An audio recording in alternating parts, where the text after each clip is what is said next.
You are watching the video of Fake or Fact, where we will analyze movie clips and explain the science behind the possibilities of those scenes. Today, we are analyzing the movie Deadpool and Wolverine. To the parents who are wondering, isn't that a restricted grade movie? Don't worry, this is a Christian server.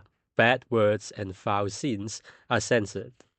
Get your special sock out, nerds. This gonna get good. First scene, adrenaline. Ew! Gotcha!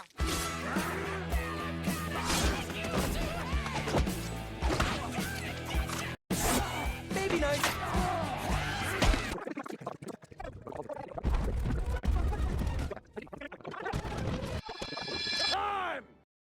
So in this scene, Wolverine was being stabbed by two katanas and a baby knife in a fight and endured the pain as if it was nothing.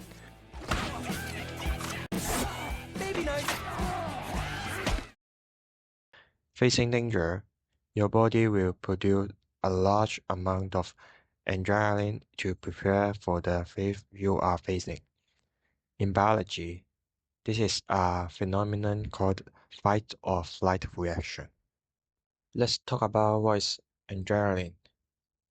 Adrenaline is a hormone secreted by the adrenaline medulla. It plays a key role in responding to stress and emergency.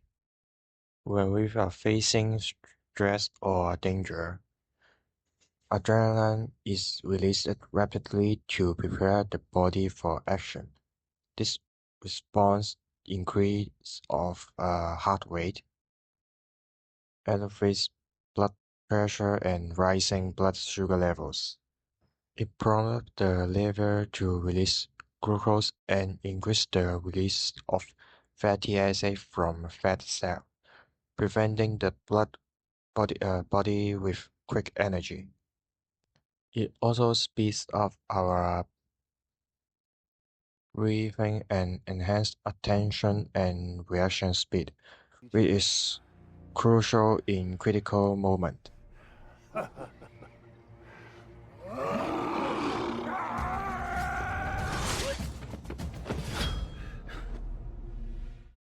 The secretion metabolism of adrenaline involves several steps. As I have said, when the body facing danger or excitement, the hypothalamus in the brain activates the sympathetic nervous system. The nerve signal sends through preganglionic sympathetic neuron to the adrenal medulla. Adrenal medulla respond to this signal by releasing adrenaline into bloodstream. Once it released, adrenaline travels rapidly through the blood to various organs and tissues. Adrenaline binds to receptors on target cells, leading to various physiological responses, such as increased heart rate, dilation of airway, and mobilization of energy stores.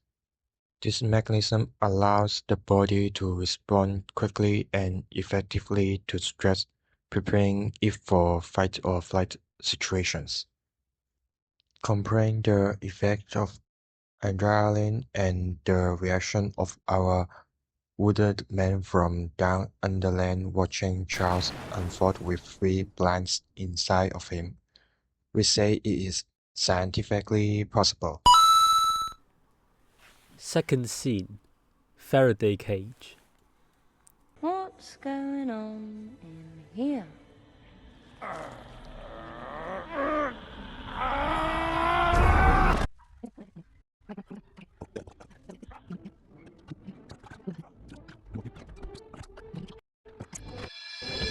I can silence all those voices.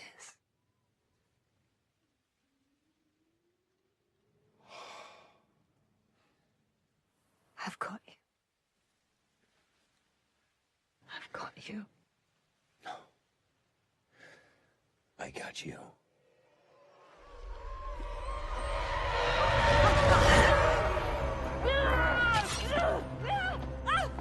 Get it off!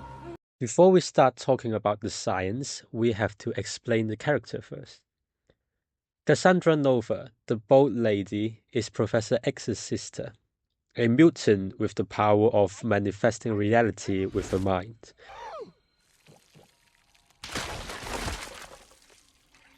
Not my favorite Chris. Including mind reading.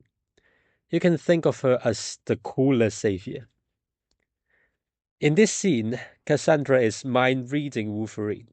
In order to save him, Deadpool puts a helmet on the mind reader to block off the mind reading power. In the science world, there is a phenomenon called Faraday cage effect. According to Google, Faraday cage distributes charge or radiation around the cage's exterior. It cancels out electric charges or radiation within the cage's interior. In English, the bell structure dissipates radiation from reaching the other side, acting like a shield or helmet. Now, let's talk like a science researcher with if-then statement.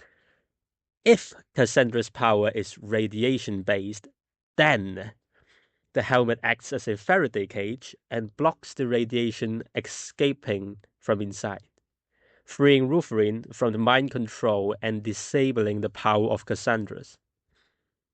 So, is this scene possible? No.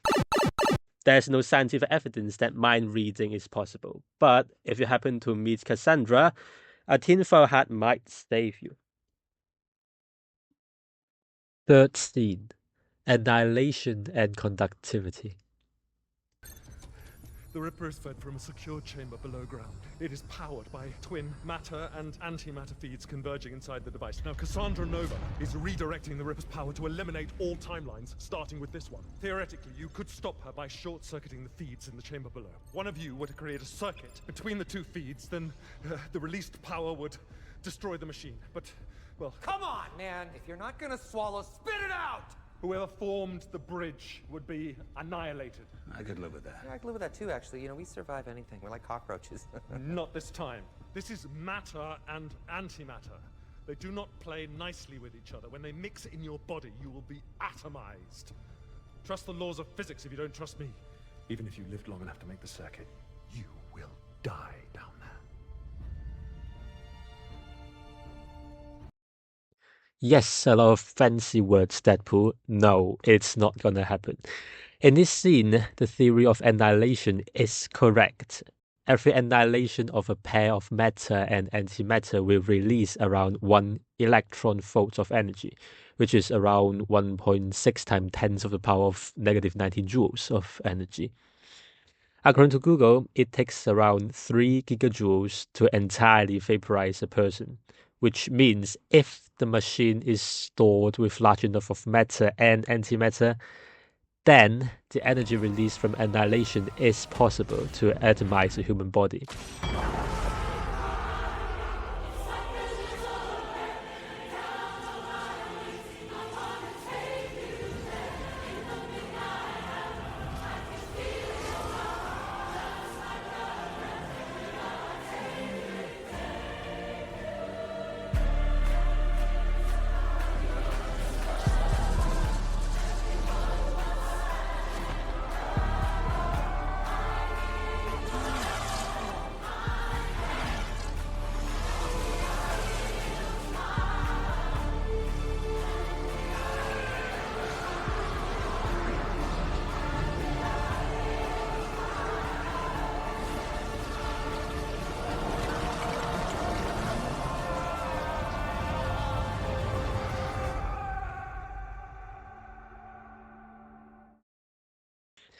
However, the world-saving solution was to short-circuit the machine. Although the human body is not a bad conductor, it is bad compared to metals and other proper electronic components. So, is this scene possible? Oh, heck no. Fourth scene, healing factor. They just did what they had to do, with no concern for their own safety. The fact that we are all still standing here is a testament to their heroism. Anyway, there's nothing you or I can do to bring them back now. He has risen, baby girl. And I don't want the world to see me, 'cause I don't think that they'd understand. When everything's made to be broken, I just want you to know who I am. Found your new anchor being. And we're doing just fine, you piece. Remember the foreshadowing from Paradox? You will die down there. So, how did they survive? For that, we need to dig into the characters' settings. Wolverine, a mutant with insane healing factor, is capable of recovering himself from different types of wounds. In the comics, his healing power had brought him back from only a skeleton multi times. Deadpool shares a similar superpower, but in a different way. His body can also regenerating like how Wolverine does, but his regenerated cells are cancer cells, meaning his body are in a constant state of cell refreshing, making his fast healing factor possible. Recovering from decapitation, or even being reduced to only one cell, which had happened in the comics. Looking into the healing factor, Salamander shares a very similar superpower. A salamander is capable of growing a lost leaf or forming a blastema, which is a cloud of undifferentiated cells similar to a blastocyst, reforming structures of muscles and bones for a brand new limb. Applying the concepts of a salamander, the healing factor of Wolverine is scientifically possible. Interestingly, cancer cells share very similar properties with stem cells, which means that the concept of Deadpool's healing factor is also scientifically possible. However, the healing weight of the two fellas would require a heavy amount of protein and richness of hemoglobin 4 times in their blood, which means they need to have immense amount of food in order to keep up the nutrient supply. So, is these two fellas scientifically possible? Under circumstances, yes.